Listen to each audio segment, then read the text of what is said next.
Have you ever had the strange feeling that the life you are living is not really yours? As if, without realizing it, you started following a script written by someone else, your parents, your teachers, your friends, society itself. Deep inside, something feels wrong, like an inner voice is calling out for you to stop and listen. Every morning, you wake up, put on your mask, and step into the world, doing what is expected of you. You smile, you talk, you work, you interact, and from the outside, everything seems fine. But then, when the day ends and the world gets quiet, that nagging question sneaks back into your mind. Who am I, really? Carl Jung believed that this uncomfortable feeling is not some random accident. He saw it as a sign of a much deeper problem, one that most people are too afraid to face. Many of us spend our entire lives without ever discovering who we truly are. Instead, we play roles given to us by others. We live out expectations, we adopt beliefs, and we wear identities that were never really ours to begin with. The saddest part is that so many people believe this is all life has to offer. They die without ever touching the core of their own soul. And so I must ask you, could this be happening to you? The you know, your personality, your likes and dislikes, your dreams and fears, how much of it truly belongs to you? And how much of it was planted inside you by others without you even realizing it? Since we were little, we've been taught to behave a certain way. Maybe you were told not to be too loud, not to show anger, to be polite even when you didn't feel like it. Maybe you were told to be strong at all times, to hide your sadness, to act brave even when you were terrified. Little by little, we learn that to be accepted and loved, we must hide parts of ourselves. We begin to create a mask. Jung called this mask the persona, the version of ourselves we show to the world. At first, the persona is just something we wear when necessary. But over time, it becomes harder to take it off. Eventually, we begin to confuse the mask with who we truly are. And the longer we wear the mask, the further we drift from our real selves. Jung warned that living disconnected from our true self carries a heavy cost. The cost is an inner emptiness, a quiet sadness that doesn't go away no matter what we achieve. Have you ever noticed that no matter how many goals you reach or how much praise you receive, there is still a sense that something important is missing? It feels like a piece of you is always just out of reach. This happens because the things we truly need, a sense of meaning, a sense of wholeness, are not found outside of us. They are not hidden in a better job, a new relationship, or more money. They are buried deep inside, underneath years of social conditioning and forgotten dreams. The big question is whether you are willing to dig beneath the surface to find them. Because the journey to the true self is not easy. It requires courage. It requires you to look at parts of yourself that you might prefer to ignore. But it is also the only way to find real freedom. In this journey, we must first understand that the persona, the mask we wear, is not the enemy. It serves a purpose. Without it, we couldn't function in society. We all behave differently in different situations. We might act one way at work, another way with friends, and yet another way at home. This is normal.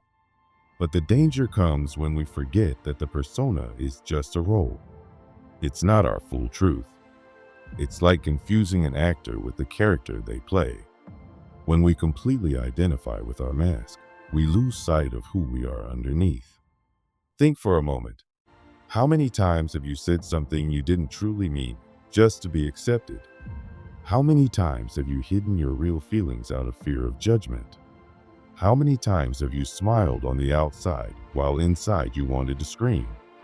These are moments when the mask takes control.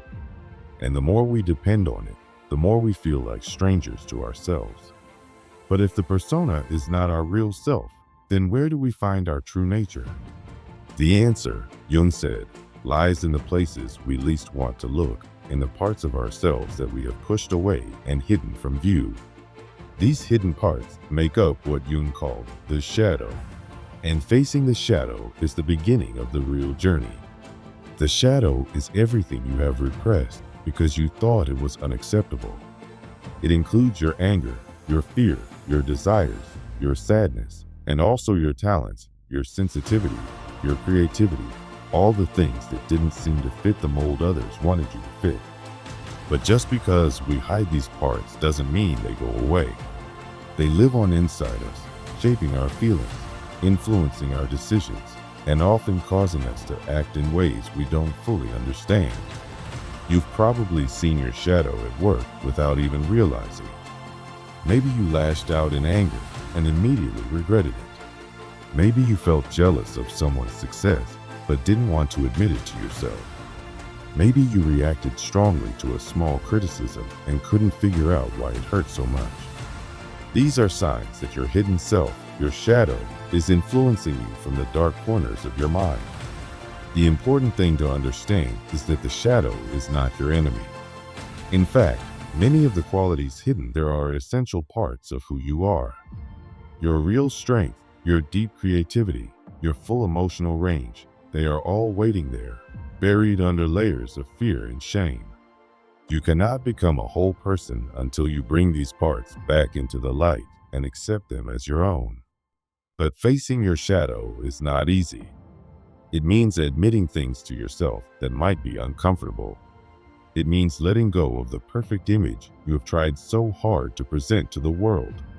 It means embracing the messy, complicated truth of who you are. But only by doing this can you begin to heal, to grow, and to live as your true self. At the core of Jung's teachings is the idea of the self. The self is not the mask you wear. It is not the shadow you hide. It is the full, complete, authentic you, the person you were always meant to be. The journey to find the self is called individuation. It is the process of becoming whole, of bringing together all parts of yourself, both light and dark, and living from a place of truth and balance. Finding the self doesn't happen by accident. It requires a conscious choice to turn inward to explore the depths of your mind and heart. It requires facing the fear of losing the identity you've carefully built over the years. It requires the courage to admit that many of your dreams, goals, and beliefs might not actually be yours. They might have been planted there by others. This fear keeps many people trapped. They cling to their masks, terrified of what they might find if they look too closely. They live their whole lives playing a role while their real selves remain hidden, unknown even to themselves. But for those brave enough to walk this path, the rewards are greater than anything society can offer. As you begin to face your shadow and peel away the layers of the persona, you will start to feel something new. A sense of freedom, a sense of coming home to yourself. You will no longer feel the need to constantly please others or meet their expectations. You will begin to live according to your own values, your own inner compass. Life will start to make more sense. You will understand why certain patterns kept repeating, why certain relationships were so painful, why certain achievements never brought the satisfaction you expected. You will see that, all along, something inside you was trying to guide you back to yourself, but you were too busy trying to fit in to hear it. But there's one more important truth: the journey to the self cannot be walked alone. We are shaped not just by our personal experiences, but by deeper forces operating beneath the surface. Jung called these forces the archetypes of the collective unconscious. The human mind is not an empty canvas.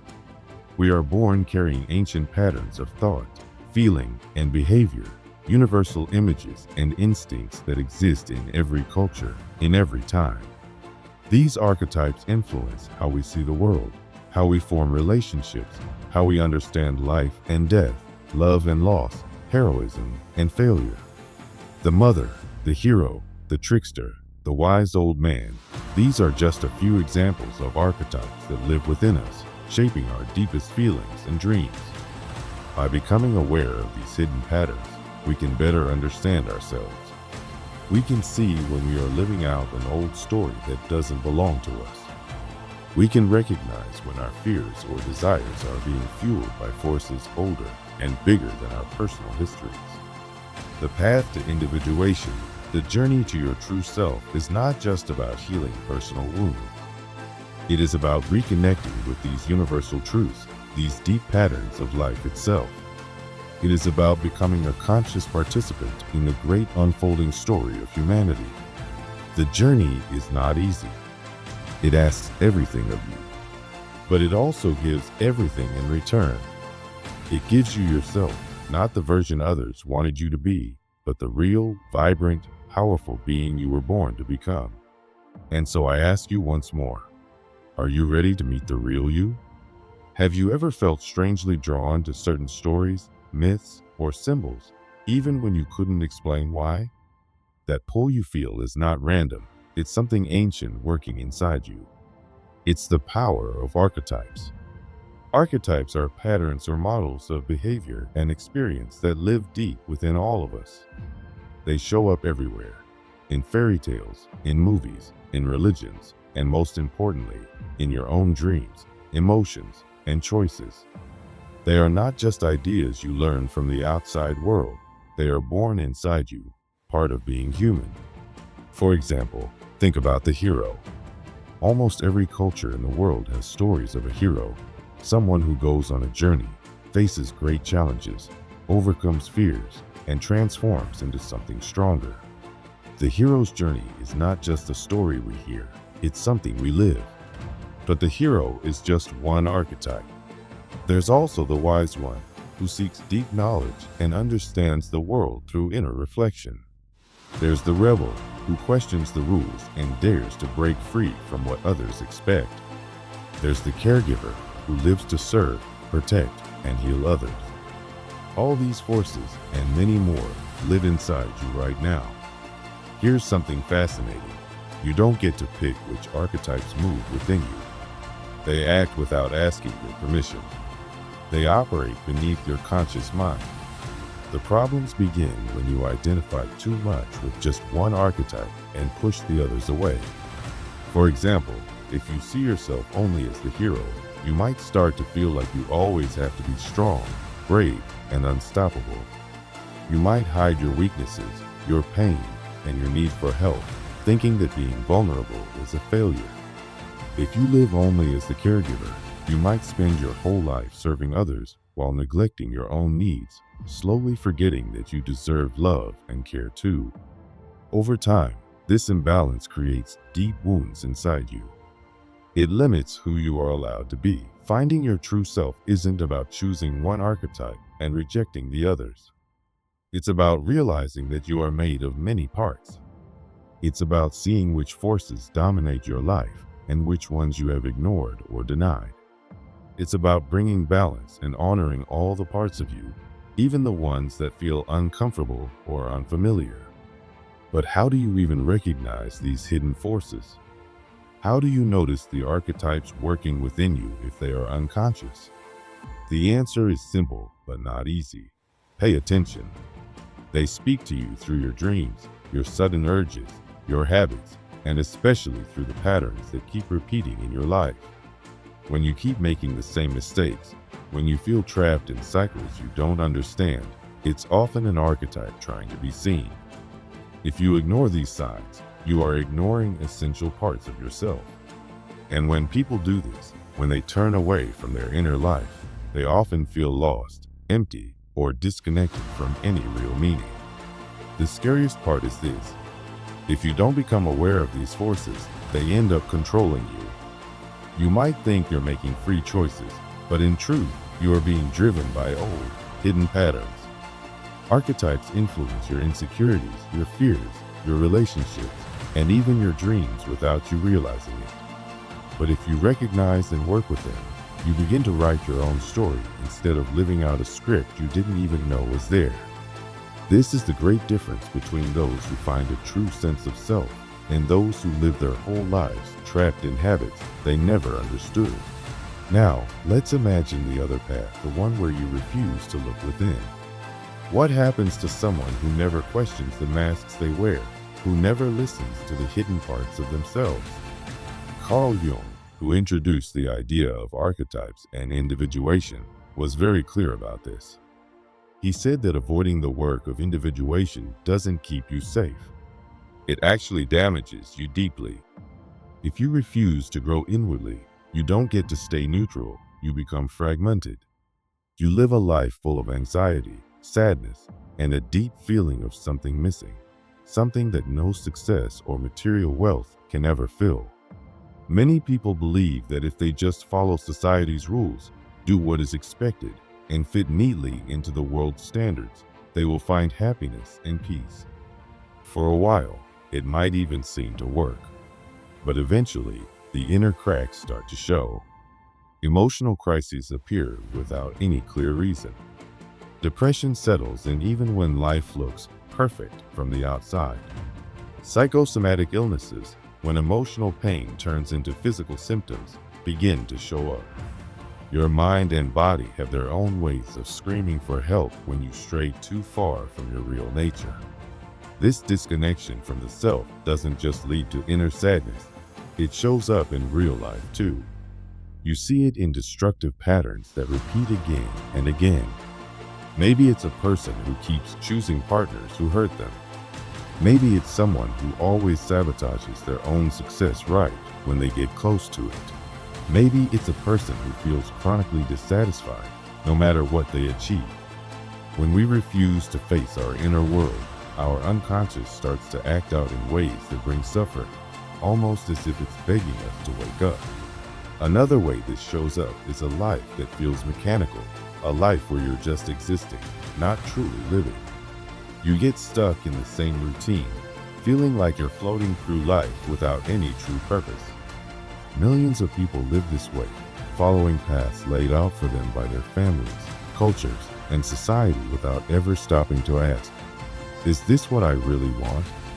One of the most painful consequences of ignoring your inner life is the buildup of resentment.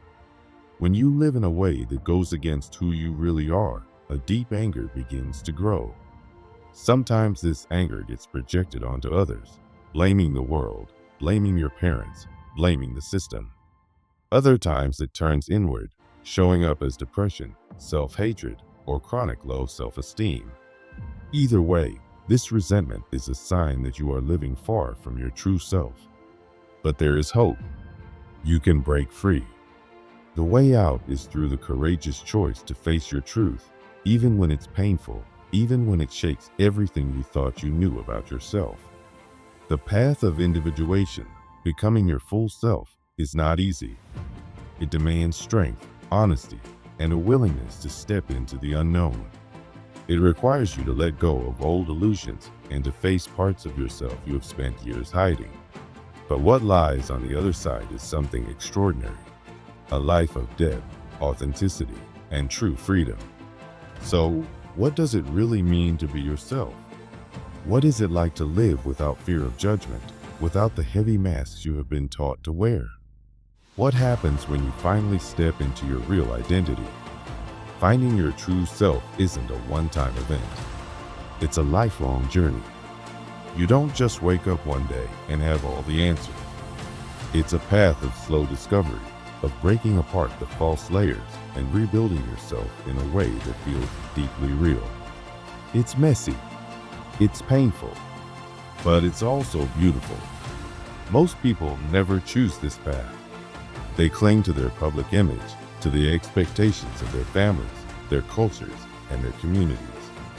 They stay trapped in roles that don't fit, all because they are afraid. Afraid of rejection, afraid of failure, afraid of the unknown parts of themselves. But this fear has a cost.